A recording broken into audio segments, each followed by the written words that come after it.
E se você descobrisse a existência de uma fita que, ao ser assistida, coloca uma entidade no seu cangote por 7 dias, sendo que se você não descobriu o que ela quer nesse prazo, a danada vai vir te buscar de uma forma não muito agradável. O que você faria nessa situação? Essa é a história da saga O Chamado, que eu vou resumir aqui na ordem cronológica, além de dar as melhores dicas para derrotar a Samara danadinha e fazer você sobreviver à maldição. No entanto, antes se inscreve no canal para continuar acompanhando as melhores sagas do terror por aqui. E o mais importante, pega aquela fita VHS empoeirada no seu armário e acerta esse like. Não esquece de dar o like e seguir o canal. O filme se inicia numa casa onde duas meninas decidem assistir a Bruxa de Blair na TV. Contudo, como os jovens das últimas gerações não conseguem assistir uma porcaria de filminho sem conversar, Kate fala pra Becca que assistiu uma tal fita que tá passando de mão em mão e é praticamente uma lenda urbana. Ela comenta que todo mundo que assiste a parada vai se encontrar com Deus em 7 dias. Ela subitamente começa a ficar sem ar, já que faz uma semana que ela viu a parada e sua amiga tem um ataque de pelanca coletivo. No entanto, era tudo uma pegadinha de Kate. Contudo, logo depois o telefone na cozinha toca e Kate vai lá atender. Felizmente era apenas a sua mãe, no entanto ela vê que a TV da sala magicamente se ligou sozinha. Ela vai lá e desliga a parada, mas o aparelho liga novamente. Kate fica assustada e sobe pro quarto correndo. No entanto a TV lá também tá ligada e a garota vê algo que deixa o seu rosto parecendo um queijo estragado, abrindo a nossa contagem de presuntos. Olha só, se você tem a mínima crença que o mito sobre a fita é real, você obviamente vai querer ficar perto do maior número de pessoas possível, já que sem saber o que vai te atacar, é mais seguro apostar que a parada vai se sentir menos tentada a fazer isso com várias pessoas por perto. Outra coisa, se você viu a porcaria da TV ligando sozinha 2 vezes seguidas, exatamente uma semana depois que você assistiu a parada, você seria no mínimo inteligente para sacar que o local mais seguro a ficar é longe desses aparelhos.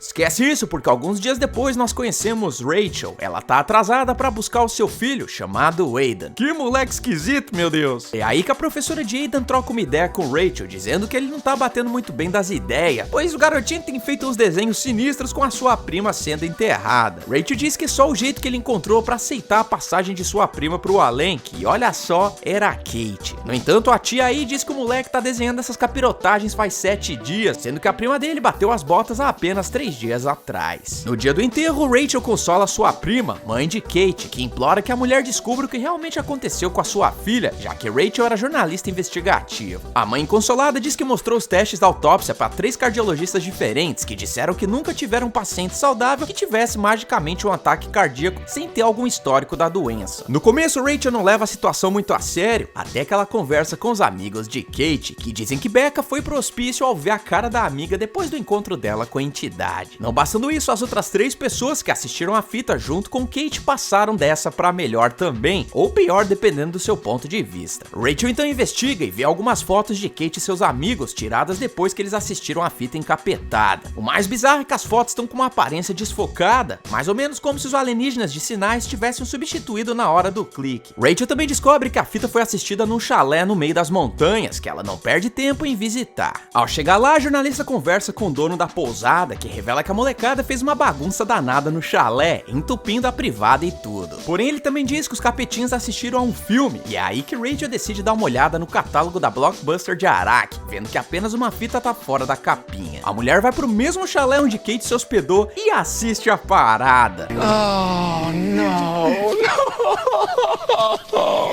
Na fita a gente vê um monte de imagens aleatórias, como por exemplo uma cadeira flutuando no ar e uma mulher fazendo bungee jumping de um penhasco. Até aí tudo normal, até que Rachel recebe uma ligação. Ao atender, ela ouve a voz de uma menina que diz apenas poucas palavras. Você vai morrer. Cara, se você sabe que 4 pessoas se deram mal depois de assistir isso, por que você vai fazer a mesma coisa? Não seria mais fácil ela ter tirado a fita de dentro do plástico e ter pedido pra alguém revelar em formato de foto? Dessa forma ela poderia saber o que tinha lá dentro sem ver o vídeo na TV. No dia seguinte, Rachel chama o seu ex Noah pra conversar sobre o que tinha acontecido. Obviamente ele não acredita nela e ainda pede pra ver a fita. Eu acho que o cara não deve ter terminado com ela do melhor jeito, porque ela diz pra ele ir em frente. Não dá outra, e logo depois da sessão capirotesca terminar, o telefone toca. Rachel poderia ter se comunicado melhor e explicado que aquilo aconteceria depois que ele assistisse a fita. Dessa forma seria mais provável que Noah fosse acreditar nela, mas não, porque nesse meio tempo ela coloca o telefone no mudo, obrigando a entidade a deixar uma mensagem na caixa postal. É aí que Noah pede pra fazer uma cópia da fita, justamente pra descobrir a origem dela, já que cada videocassete tem um tipo de marcação, uma espécie de assinatura que mostra onde ela foi gerada. O problema é que depois que ele faz a cópia, Noah percebe que essa nova fita também tá sem a marcação, o que é impossível, já que ela deveria ter a assinatura do aparelho que ele tinha acabado de usar. É aí que uma assistente de Noah chega no trampo e conhece Rachel, que já tá sentindo aquele cheirinho da concorrência se aproximando. A mulher pede pra ver a fita, mas Rachel tem um ataque de boa moça e leva a cópia com ela. Ela então decide visitar a Becca na casa de repouso forçado. Rachel pergunta o que aconteceu com Kate naquela noite, e aí que a amiga dela diz que a jornalista vai ter a sua resposta logo logo, em não mais do que 4 dias. Rachel então passa a analisar cada detalhe da fita, encontrando uma coisinha que ela não tinha visto antes, a presença de um farol em uma das imagens. Ela então pesquisa quais faróis existem nos States, encontrando exatamente o mesmo da fita. É aí que ela percebe que naquela ilha onde o farol foi construído, existe uma mulher que aparece na foto e também na fita que eles assistiram. Seu nome é Anna Morgan e ela era uma bem-sucedida criadora de cavalos, até que certo dia os pocotós começaram a se afogar propositalmente, como se eles tivessem contraído a doença da vaca louca, só que a versão para cavalo. Depois de perder boa parte da sua grana, Anna decidiu se juntar a eles em grande estilo, fazendo bungee jump. Enquanto isso, vemos Noah vivendo a sua vida normalmente, até que ele percebe que a sua cara tá desfocada na câmera de uma loja, exatamente a mesma coisa que aconteceu com Kate e companhia. Percebendo que o tempo tá contra ele, ele decide ligar pro seu ex-mozão, afirmando que agora acredita em Rachel. Olha só, será que eles não poderiam ter batido uma foto dele depois que ele assistiu a bendita da fita? Dessa forma, eles não teriam perdido 2 dias do prazo até que ele acreditasse nela. Esquece isso, porque Rachel tá tentando ganhar o prêmio Pior Mãe do Ano, já que ela chega em casa e coloca a fita em cima da mesa da sala, nem pra deixar dentro do carro dela. Isso acaba sendo um prato cheio pra Aidan aproveitar e assistir a fita naquela noite, já que ele disse que não conseguia dormir. Cara, como assim? Rei Leão, Mulan, Toy Story, você tem tantas opções de fita pra assistir, tu vai assistir logo a fita da menina que caiu no poço? Eu não estou suportando mais. Ao mesmo tempo, a mulher passa a ter alucinações muito doidas com direito a engasgamento com fios de cabelo da assombração. Que nojo!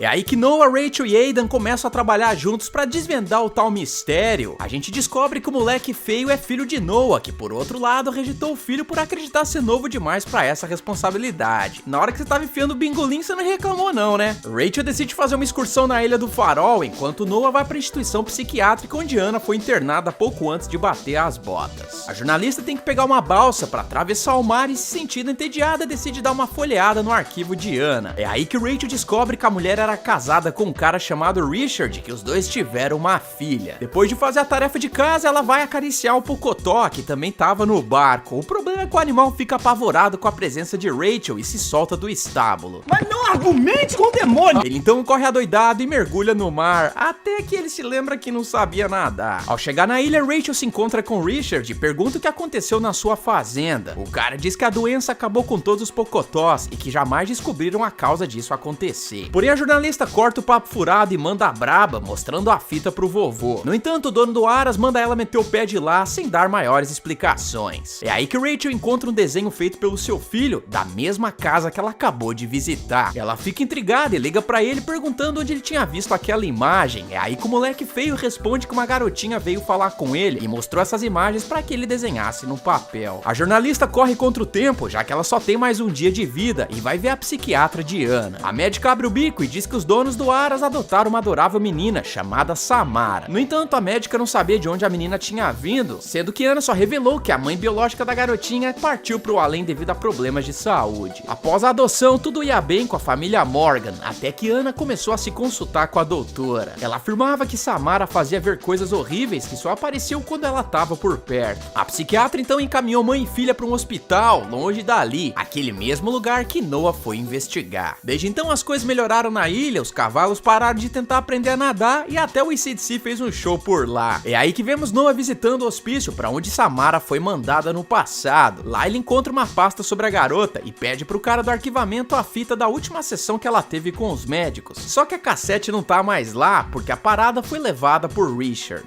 Noah então corre para avisar a Rachel, mas já é tarde, porque ela decide invadir a propriedade do vovô novamente para tirar a história limpa. Rachel é folgada e começa a ver a fita do hospício, onde Samara aparece dizendo que não gostava do cheiro de cavalos e que também sente falta de sua mãe. É aí que ela toma um cruzado de Richard, o que na minha opinião foi totalmente desnecessário, já que o cara tava adquirindo uma passagem só de ida pro além. Ele confessa que ainda pode ouvir a voz de sua filha adotiva e que os sussurros não param. É aí que o vovô entra no banheiro e faz um teste com a eletricidade da casa partindo do plano terrestre. Eles então investigam o estábulo da propriedade e descobrem que Richard tinha colocado a garota pra dormir lá, já que a sua esposa tava tendo visões cada vez piores quando tava perto de Samara. Olha só, esse é um outro jeito de derrotar a entidade da fita, já que se Samara não gosta do cheiro de cavalos, talvez morar num celeiro rodeado por esses animais seja o melhor jeito de não ser pego por ela. O miserável é um gênio! Eles entram no quartinho da garota e descobrem que o papel de parede mostrava aquele mesmo chalé em que Kate e companhia assistiram a fita pela primeira vez. Os dois então partem pra lá novamente e se hospedam na suíte. É aí que magicamente a dupla repara que Samara tá indicando onde procurar. Tá brincando comigo? Pegadinho? Não, tô brincando, falando sério. E a dupla acaba encontrando um poço antigo coberto pela madeira do piso. O problema é que Samara é ardilosa e dá uma de Sidney Prescott, derrubando uma TV na cabeça de Rachel que cai direto no poço. Lá ela encontra o corpício de Samara e subitamente tem uma visão. Ela observa Samara sendo empurrada no poço por Ana, naquele mesmo lugar antes do hotel ser construído. No entanto, Samara não partiu pro além imediatamente não, ficando dentro do poço por 7 dias, até que seu corpo não suportou mais. É exatamente por esse motivo que as pessoas se lascam uma semana depois de assistir a fita, justamente para sofrer tudo que a garota passou naqueles 7 dias. É aí que Rachel chora pelo que aconteceu, achando que a situação foi muito injusta com Samara. Isso de alguma forma liberta a jornalista da maldição, que entende que tudo que a garotinha queria esse tempo todo era ter uma mãe de verdade.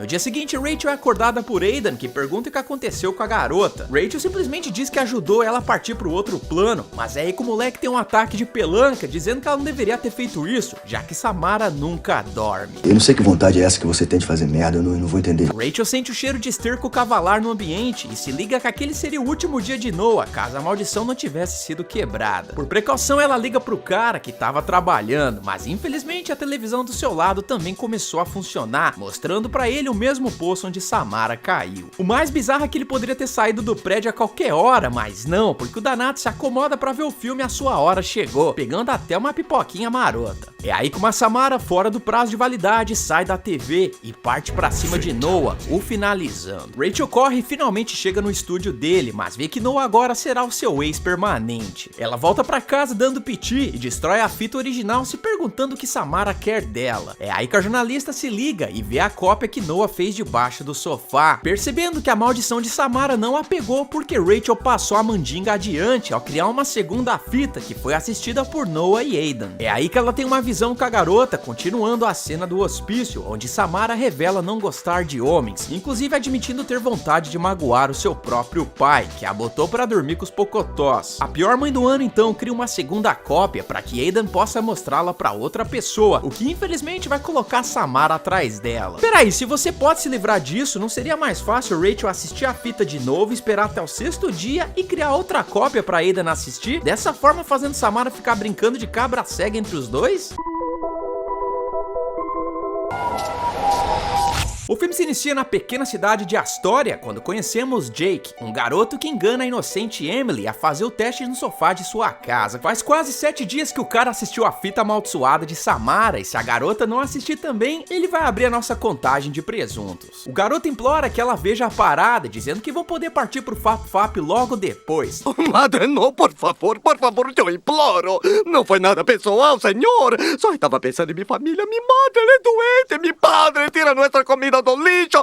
No entanto, a estratégia dele é mais furada do que barquinho de papel colocado na poça de água, já que ele claramente está desesperado e assustando Emily no processo. Nesse momento ele deveria ter respirado fundo e simplesmente ter sentado no sofá com ela para assistir a fita. Dessa forma ele poderia ter usado a sua malemolência para deixar a garota mais confortável, dando play na parada e garantindo que ela realmente fosse ver isso. No entanto, pode esquecer, porque ele deixa a parada passando e vai pra cozinha ligar pro seu melhor amigo, que é tão amigo que foi o cara que fez Jake assistir a parada uma semana atrás. Depois da conversa, Jake acha que já deu tempo da garota ter assistido a fita e volta pra sala. No entanto, ele logo percebe que vai ter que chamar os irmãos à obra pra trocar o piso, porque tem água passando por debaixo da porta. Desesperado, ele vai dar um confere em Emily e percebe que a garota tava de olhos fechados durante a exibição da fita, ou seja, a Samara tinhosa não conseguiu agarrar a garota, deixando Jake como alvo número 1. Infelizmente, não dá mais tempo pra fazer nada e Samara vem coletar o seu troféu. Olha só, Jake teve a porcaria de uma semana pra fazer alguém assistir um vídeo de menos de 2 minutos. Isso só mostra que ele tá abaixo da média da burrice humana, já que o cara poderia ter levado a fita pra uma locadora e ter deixado rolando por lá. Ele também poderia ter alugado um filme muito popular e ter trocado as fitas, garantindo que com certeza alguém assistiria a parada. Quem mora na mesma cidade de Jake é Rachel, que agora trabalha no jornal local. Ela tá numa briga com seu filho Aidan para que ele pare de chamá-la pelo seu nome próprio e passe a dizer mamãe. No entanto, o garoto feio diz que Rachel combina mais com a personalidade dela e que é assim que ele vai chamá-la. Eu acho que nem adianta bater boca com esse moleque bizonho, porque nenhum garoto normal de 10 anos de idade vai usar camisa social pra dormir em casa. Resumindo a história, Rachel ouve no rádio da polícia que encontraram um presunto de Jake e que ele tá com uma cara horripilante, o que acende o sinal vermelho na cabeça da mulher, achando que isso tem alguma relação com Samara. Olha só, se ela e Aidan se mudaram pra uma cidade menor pra fugir da loucuragem do passado, por que raios que ela tá indo atrás desse caso? Isso não faz sentido nenhum. É como diz aquele ditado, é melhor prevenir do que remediar. Sendo assim, ela deveria ter ignorado essa história, dessa forma derrotando esse filme sem mexer o dedinho do pé. Esquece isso, porque ela vai xeretar no presunto de Jake e do nada Samara sai do saco preto e diz ter encontrado Rachel finalmente. Peraí, tô inventando regra aqui. O primeiro filme não tinha estabelecido que ela só poderia agir se alguém assistisse a fita? Por que ela tá aparecendo do nada agora? Ué? Deixa isso pra lá, porque Rachel recupera a fita de Jake e a destrói na calada da noite. E é aí, meus amigos, que nós ouvimos a parada chorar enquanto derrete.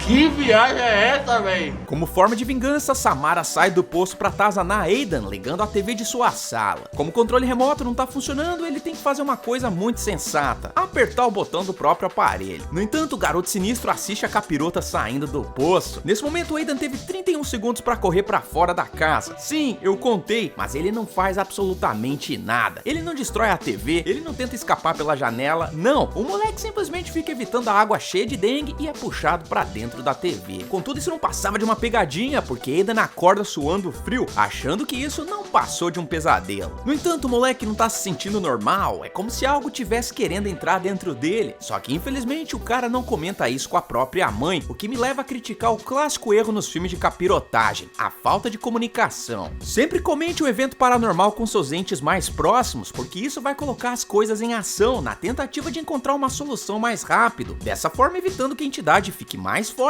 e entregue mais presuntos pra gente. Vocês se lembram que Samara assustava os cavalos no filme anterior? Então, agora ela tá expandindo o seu negócio, passando a atormentar bambizinhos feitos num computador Windows 2003, porque olha a desgraça desse chifrudo feito numa edícula fundo de quintal. Aidan então vai tirar água do joelho numa feira de inverno, mas percebe que Samara não teve tempo de curtir a sua fase de bomba de hormônios, já que a danadinha está tentando ver o bingolinho dele pelo espelho. Bonitão, vamos lá.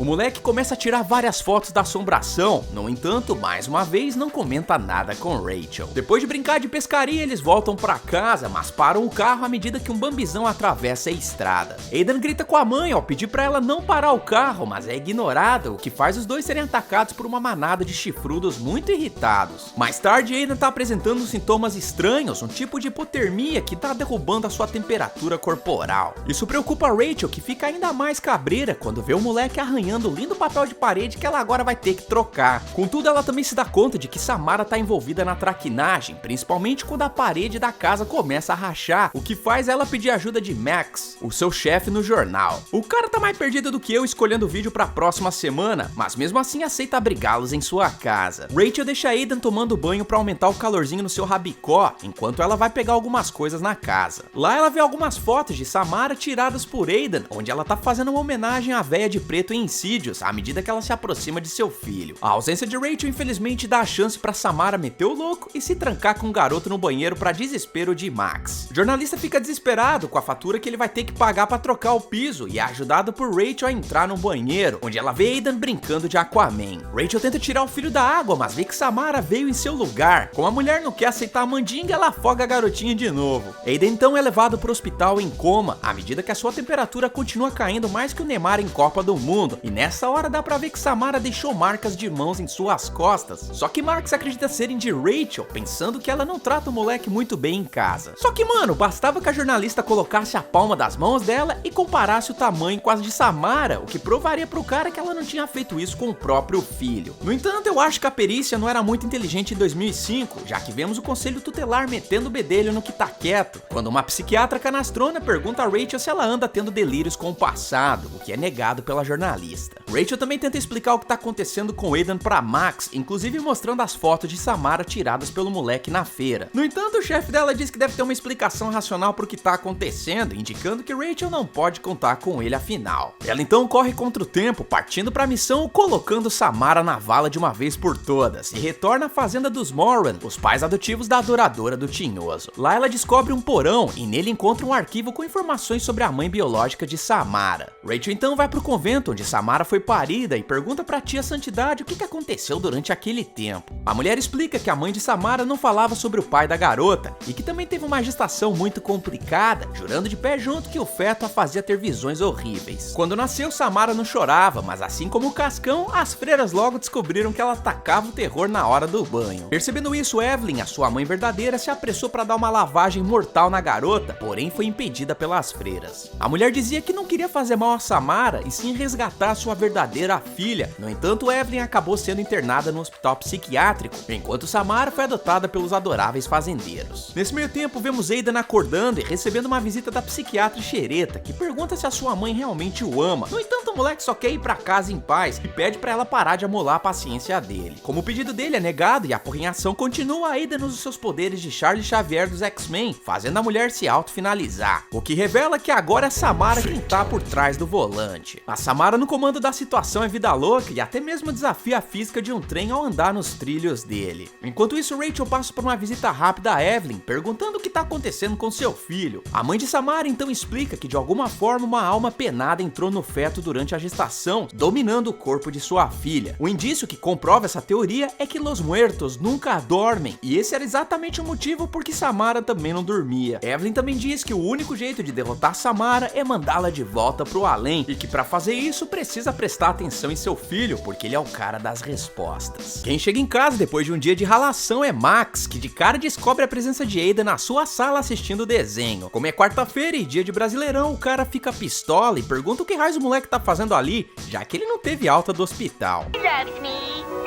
Puta que pariu, que filha da puta. Contudo, Aidan dá uma sabonetada e pergunta onde Rachel tá, só que o moleque tá parecendo outra pessoa e Max se liga nisso, se preparando pra bater uma foto dele. É aí que Samara, dentro do garoto, pede pra ele não fazer isso, levando Max a tirar o flash e continuar com o plano dele mesmo assim. Uma coisa que eu sinceramente não entendo é o porquê dele não ter voltado pra porta, ter batido uma foto rapidinho e saído de lá correndo, dessa forma confirmando se o capiroto de Samara tava dentro de Aidan sem risco de ser pego pela assombração. Esquece isso porque Rachel chega em casa e já ganha um abraço amoroso de Samara a Aidan, comportamento esse que não era normal em seu filho. Rachel também não demora muito pra desvendar a charada quando o garoto a chama de mamãe. Ela pergunta o que aconteceu com Max, sendo que Samara o desconversa. Não sei. Ela então encontra o seu chefe, ou devo dizer, ex-chefe, dentro de seu carro com o rosto completamente zoado, o que eu também não entendo, já que o jornalista não assistiu a porcaria da fita. Como nada faz sentido nesse filme, Rachel ainda vai pro seu quarto dormir. Dormir, meu irmão, com o capeta na sala assistindo desenho. What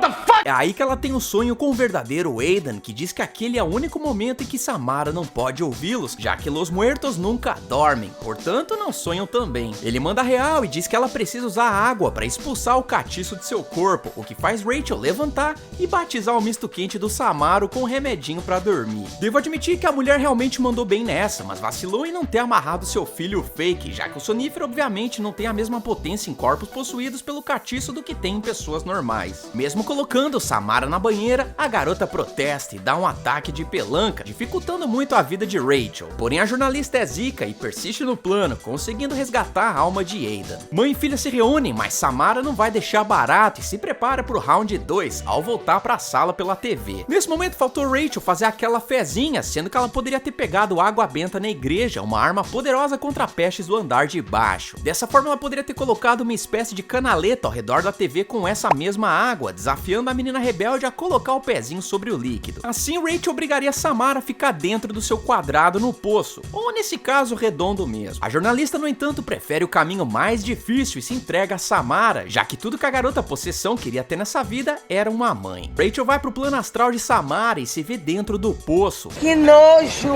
É aí que a danada percebe que a garota só consegue atazanar a vida das pessoas porque ela escapa pelo poço, que se encontrava aberto todo esse tempo, o que me leva a pensar que se a madrasta da garota tivesse fechado a parada depois de tê-la empurrado lá, nada disso teria acontecido e muita gente ainda estaria viva pra contar a história. Rachel começa escalada, mas é perseguida por Samara, que aqui viola todas as regras da física. No entanto, a mamãe coragem dá uma pesada na assombração, a derrubando igual titica de pombo na praça. Só que Samara dobra a aposta e engata o nitro desafio em Tóquio, acelerando a subida. Rachel, por sua vez, consegue sair do poço e fecha a tampa na hora H, mesmo com Samara protestando e dizendo pra mamãe não fazer isso com ela, o que rende a melhor frase desse filme. Hora de voltar pro poço, querida. No final do longa, vemos Rachel implorando pra Aidan não chamá-la de mamãe por um bom tempo, justamente pra ela não dar um tiro acidental nele, pensando se tratar de Samara. O filme se inicia num voo comercial, é lá que conhecemos um jovem dinâmico que parece estar muito nervoso. Ao conversar com a passageira do seu lado, o cara resolve soltar a bomba no ventilador, revelando ter assistido uma fita de VHS antiga, que após ter terminado já disparou uma chamada telefônica do call center da capirotagem. Nela, a voz de uma garotinha dizia a ele que viria buscá-lo em 7 dias. O problema é que hoje completa uma semana da assistida da fita, o que explica o iluminado aí tá com o rabicó na mão. Ele corre até o banheiro e percebe que seu rosto tá dando defeito, até que o avião começa a passar por uma turbulência sinistra, ao mesmo tempo que a programação das TVs da aeronave começa a transmitir um filme da menina e o poço. E é aí que Samara sai de casa pra vir buscar o rapaz. Eu não quero morrer!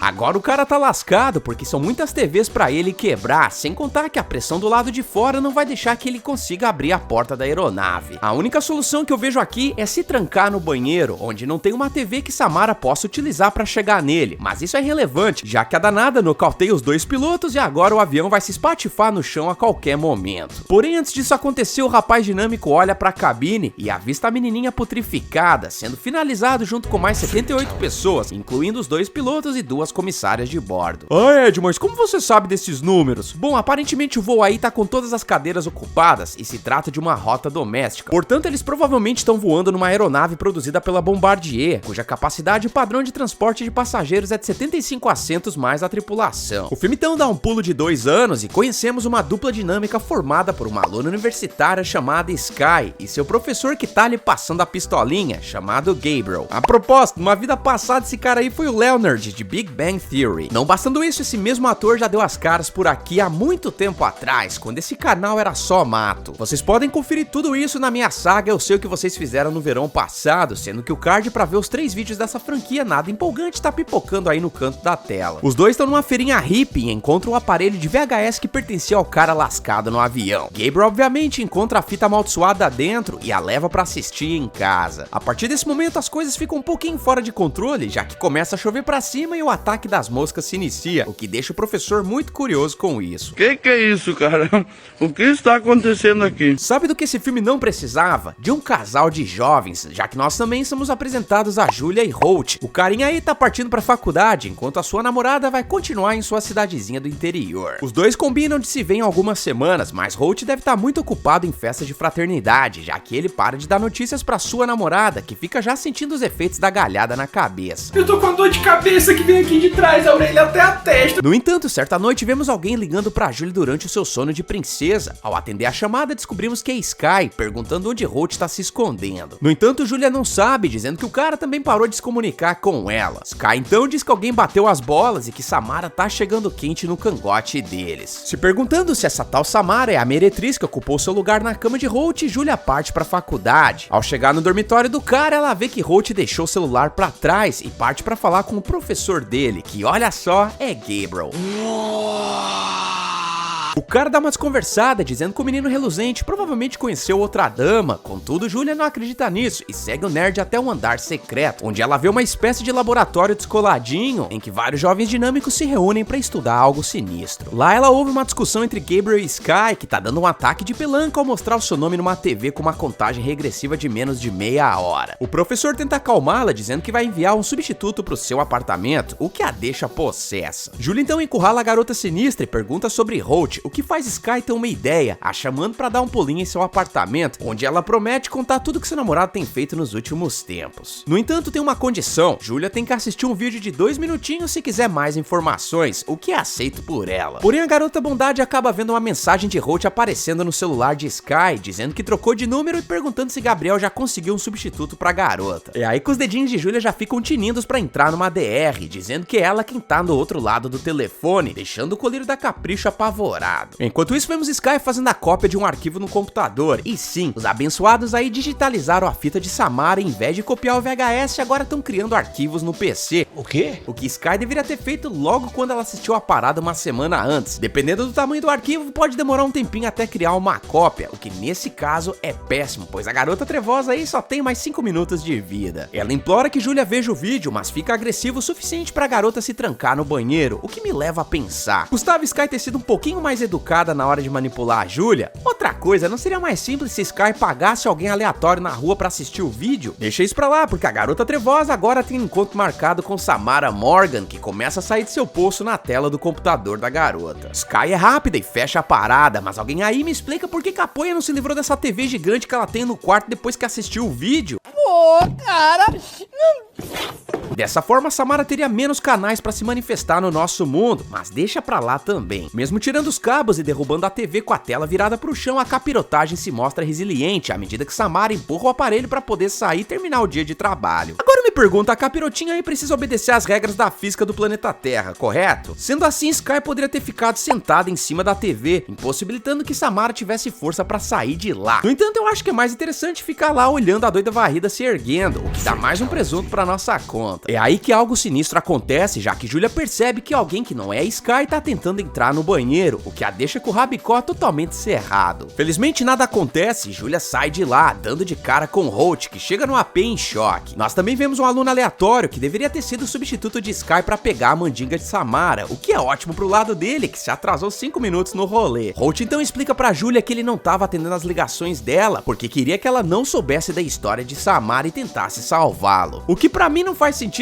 é que ele muito bem poderia não ter falado nada, se limitando a terminar o relacionamento. Dessa forma ele teria protegido Julia, mas vocês acham que o cara faz isso? É óbvio que não, porque o cara é mais fofoqueiro que a minha vizinha aqui do lado, revelando que eles criaram cópias digitais da fita e passaram para as outras pessoas, com o objetivo de se livrarem da mandinga e de continuarem o estudo da vida após a morte, o que, diga-se de passagem, só tá ficando na segunda situação mesmo. Ele conta que tudo isso foi ideia de Gabriel, que eles estão próximos de encontrar uma resposta. Cara, esse pessoal aí só pode estar cego, porque será que eu fui o único aqui que viu o espírito vingativo saindo de uma TV? Holt também chora as pitangas, revelando que ele tem pouco tempo de vida, caso Gabriel não encontre o substituto pra assistir a cópia do arquivo. Cara, não era mais fácil ele ter mostrado a parada pro cara aleatório que tinha acabado de chegar no apartamento de Sky? Eu não suporto mais. Esquece isso, porque Julia fica muito compadecida com a situação de Holt e acorda de madrugada pra assistir a parada. Ela então recebe a ligação de Samara, mas algo diferente acontece dessa vez, pois ela tem uma visão com uma porta vermelha, o que não tinha acontecido com ninguém envolvido no estudo do paranormal. Não bastando isso, o telefone que ela atende derrete em sua mão, a deixando com uma misteriosa marca logo no primeiro dia. Holt, por outro lado, diz que isso é impossível, pois a marca de Samara só foi aparecer nele no 5º dia após ter assistido a fita, o que demonstra que algo de errado aqui não tá certo. Eles contatam Gabriel, que fala pra garota criar a cópia do arquivo, só que quem diz que ela consegue fazer isso? Por algum motivo o computador dá erro e não consegue prosseguir com a ação. Não bastando isso, o arquivo visto por Julia aumentou de tamanho, o que é impossível de acordo com Gabriel. Nesse momento eu me pergunto, não seria mais sensato ela ter subido o vídeo pra nuvem? Dessa forma ela teria criado uma cópia na rede sem ter que fazer isso pelo computador, podendo mostrar a outra pessoa que fizesse o download do link. Esquece isso porque eles percebem que a versão que Julia assistiu é basicamente o Snyder Cut da capirotagem, já que tem um filme escondido dentro do vídeo com cenas inéditas que mostram um cemitério inundado. Julia então tem um pressentimento e diz que eles precisam ir até a comunidade em Sacramento, o lugar que aceitou enterrar os restos mortais encontrados de Samara no poço há mais de uma década atrás. Gabriel, por outro lado, diz que não vai poder ir com eles, já que precisa prestar depoimento à polícia. Entretanto, o professor fica curioso a respeito da marca na mão da garota e descobre algo muito revelador sobre ela. O cara tenta ligar pra Holt, mas as ligações caem na caixa postal. Agora eu me pergunto, por que Gabriel não pegou o celular de Julia também no caso disso acontecer? Eles estão lidando com uma situação inusitada, então precisam ficar em contato um com o outro o tempo todo. Porque aqui eu tô vendo gente como eu,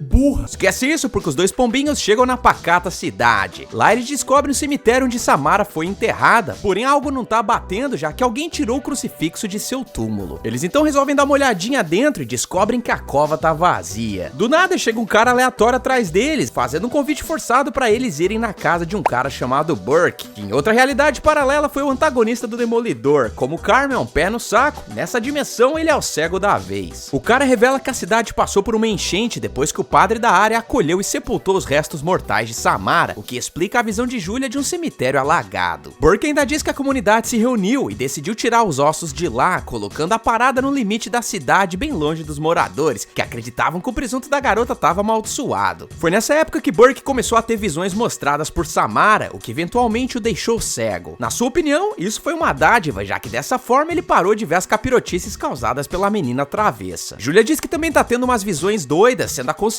por Burke a não mexer no que tá quieto, já que ela provavelmente tá interpretando isso de forma errada. No entanto, Julia não ouve os mais velhos e pede que Holt vá com ela até o túmulo de Samara, só que no meio do caminho ela se depara com mais visões, em especial de uma garota juvenil grávida que Julia pressente ter algum tipo de relação com a menina do poço. Pro azar deles, a estrada tá interditada devido a um acidente de carro, que nesse caso pertencia a Gabriel, que nesse exato momento se encontra largado no chão igual excremento de cavalo na fazenda. O mais bizarro é que nem o serviço de emergência se ligou que o cara tava lá agonizando porque não tem uma viva alma do lado dele. Socorro!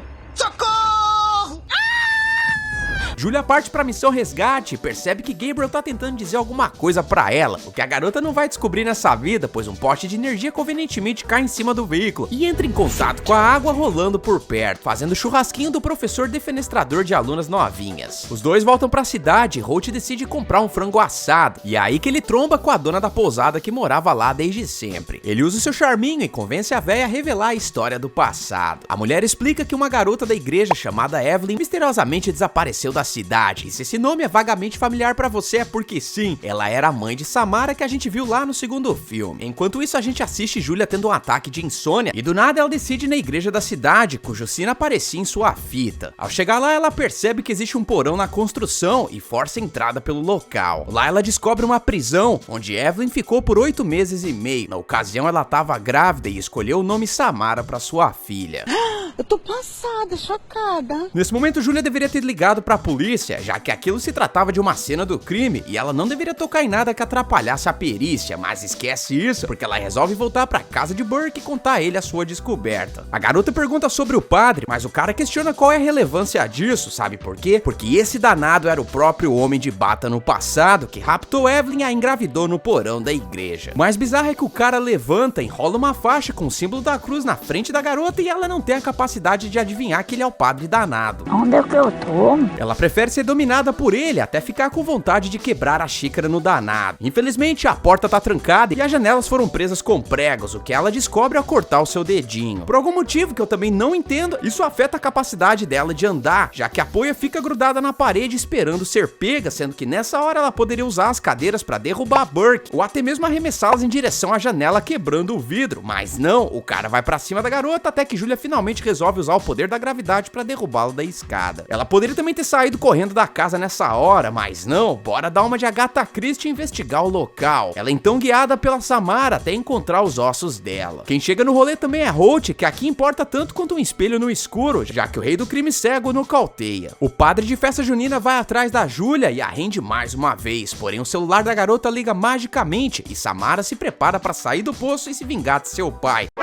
Peraí, não é o 7º dia da Julia, então Samara não deveria poder passar pro nosso mundo. Além do mais, a única coisa que separa o esqueleto da danada era um papel de parede vagabundo que nem tinha um crucifixo benzendo isso. Portanto, eu tô deduzindo que a qualquer hora Samara poderia ter usado o celular de alguém aleatório pra se teletransportar pra casa de Burke e finalizá-lo. Eu estou no limite. Esquece isso, porque Samara também faz milagre aqui e devolve a visão pro seu pai, só pra acabar com ele 2 segundos depois. É aí que vemos Julie Holt dando descanso eterno na garota ao queimar os seus preciosos ossinhos. Tudo parece bem até que Julia vai tomar um banho, e é aí que ela percebe que a marca em sua mão tá com a pele descolando. Ela também cospe os cabelitos, enquanto Holt se dá conta que Samara tá usando o gato net pra mandar o seu vídeo em massa pra todo mundo, o que infelizmente funciona. Tô supondo que isso é mais simples do que fazer as pessoas passarem uma fita de VHS de mão em mão. Não é feitiçaria, é tecnologia. O rapaz Biruleibe finalmente para pra olhar o celular, e é aí que ele vê várias mensagens perdidas de Gabriel, que afirmava ter descoberto o significado do símbolo na mão de Julia, que estava escrito em braille. De acordo com a tradução para idiotas disponível na net, a palavra traduzida era renascimento, e é aí, meus amigos, que vemos Julia olhando pro espelho e observando Samara tomar o seu lugar no reflexo, já que mesmo sem os seus ossos, a danada usou a marca na mão de Julia para criar um backup.